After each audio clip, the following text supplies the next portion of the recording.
Menteri Luar Negeri Republik Indonesia Retno Marsudi terus menggalang dukungan dari negara-negara lain untuk kemerdekaan, pengakuan serta keanggotaan Palestina di Perserikatan Bangsa-Bangsa atau PBB.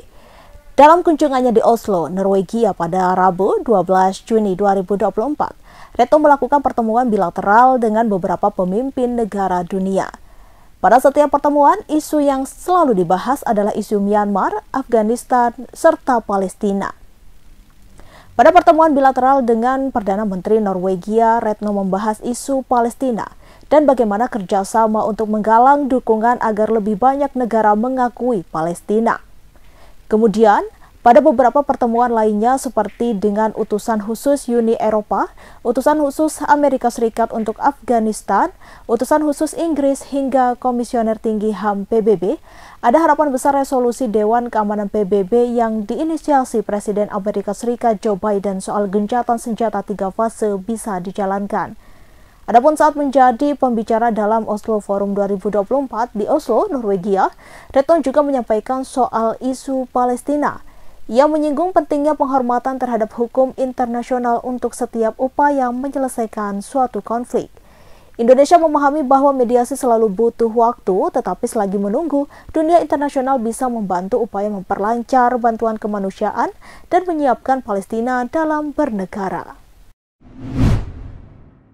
Kelompok kriminal bersenjata atau KKB menembak seorang sopir angkot di Kampung Tibida, Distrik Paniai Timur, Kabupaten Paniai, Papua Tengah pada Selasa 11 Juni 2024 siang. Selain menembak korban yang bernama Rusli 40 tahun, KKB juga membakar jenazahnya di dalam sebuah mobil. Kepala Operasi Damai Kartens 2024 Kombes Faizal Ramadhani menuturkan, kelompok yang menembak Rusli adalah KKB pimpinan Undinus Kogoya. Lantas, bagaimana kronologi kejadian tersebut? Kronologi sopir angkot ditembak KKB dilansir dari Antara. Kepala Satgas Humas Damai Kartens AKBP Bayu Suseno menuturkan, Rusli bekerja sebagai sopir angkutan umum rute Enarol Tali Paniai ke Nabire, Papua Tengah. Jasad Rusli ditemukan pada pukul 13.30 oleh warga yang datang dari arah kampung Enarotali, Kabupaten Paniai, Papua Tengah dan ingin pergi menuju Kampung Kopo, Distrik Paniai Timur, Papua Tengah. Saat itu warga melihat ada satu unit mobil berada di pinggir jalan dalam keadaan terbakar. Mereka pun mendapati jenazah Rusli sudah dalam keadaan tersungkur di dalam mobil dan terdengar bunyi suarakan tembakan. Kemudian terlihat sekelompok anggota KKB berjumlah 10 orang keluar dari alang-alang pinggir jalan dan membawa senjata api laras panjang. Kejadian tersebut membuat warga ketakutan dan langsung kembali ke arah kampungnya di Enarotali. Setelah mendapatkan laporan dari masyarakat, anggota Satgas Ops Damai Kartens 2024 dan Brimob Batalion C Polda Papua bergeser ke tempat kejadian perkara atau TKP. Tim gabungan TNI Polri tersebut kemudian mengevakuasi korban menggunakan pesawat Raven PKRVV. Usai berhasil dievakuasi, jenazah Rusli kemudian dibawa oleh tim menuju ke Rumah Sakit Umum Daerah Paniai. Dilansir dari Kompas.com Rabu 12 Juni 2024, jenazah Rusli selanjutnya akan diterbangkan ke kampung halamannya di Bulusi Batang, Kabupaten Jeneponto, Sulawesi Selatan.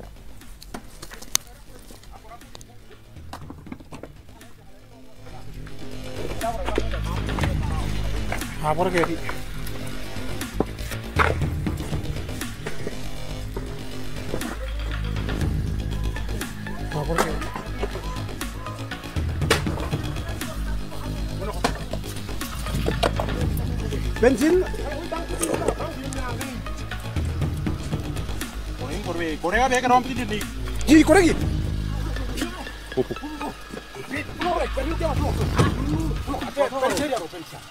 아 뭐고 내고래 멜레 메이는 놈들이 봐 비디오 깨고 아수라 비디오 수 아비로 마면 가지고 나 내가 수라 아부아 이못 봐 아와사 고래 방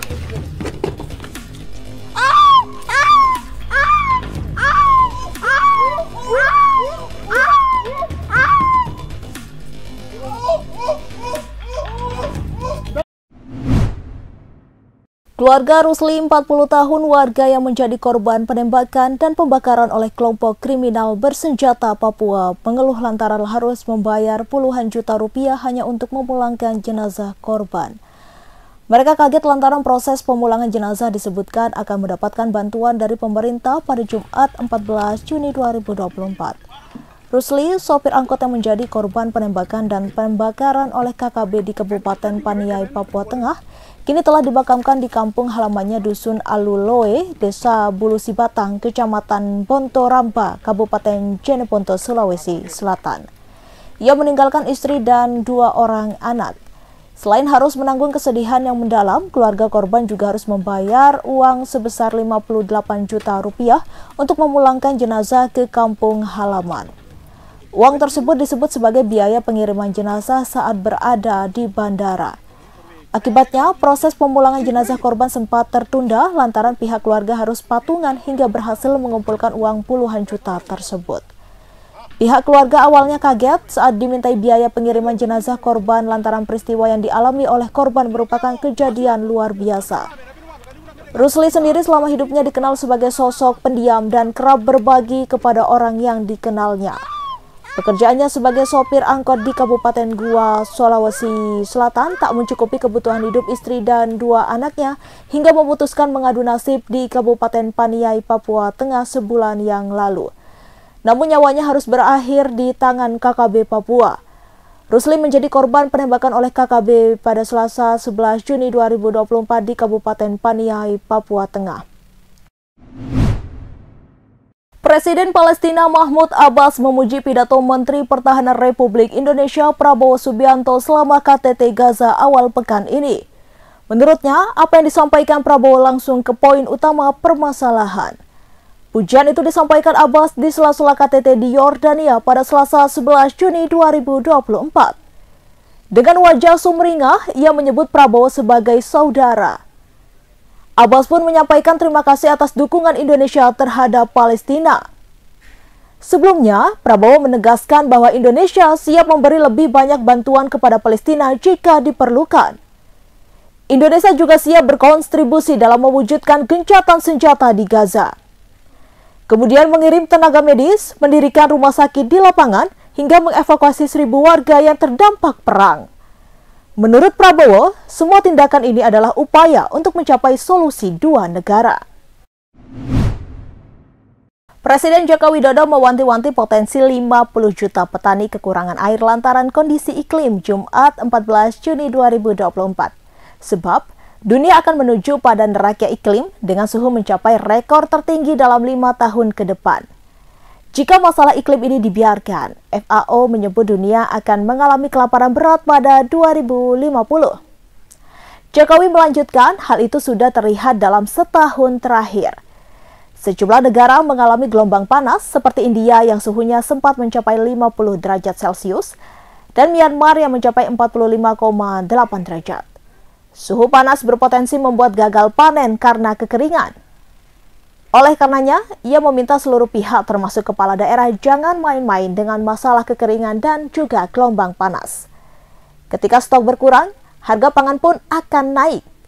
Akibatnya, angka inflasi akan merangkak naik dari yang semula 2,84% secara tahunan pada Mei 2024. Di sisi lain, untuk mengantisipasi, pihaknya akan memasang sekitar 20.000 pompa air di wilayah produksi beras.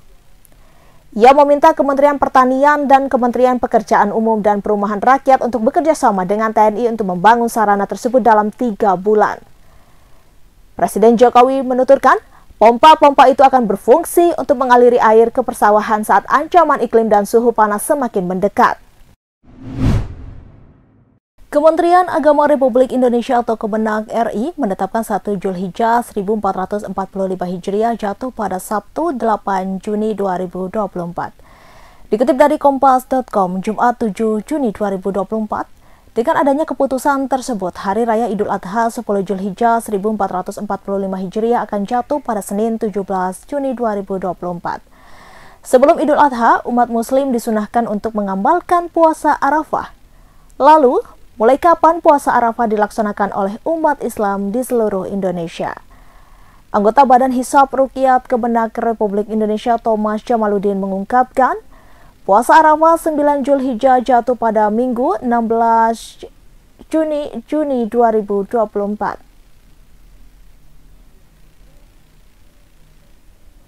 Hari dilakukannya puasa Arafah antara Arab Saudi dan Indonesia akan berbeda. Pemerintah Arab Saudi telah menetapkan 1 Zulhijjah jatuh pada Jumat 7 Juni 2024.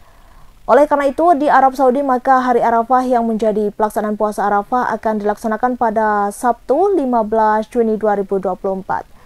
Meskipun ada perbedaan penetapan 1 Zulhijjah antara pemerintah Indonesia dan Arab Saudi, hal tersebut tidak menjadi penghalang umat Muslim melakukan ibadah. Thomas mengatakan perbedaan tersebut tidak menjadi penghalang umat Islam untuk melaksanakan ibadah. Download Tribun X sekarang, menghadirkan lokal menjadi Indonesia.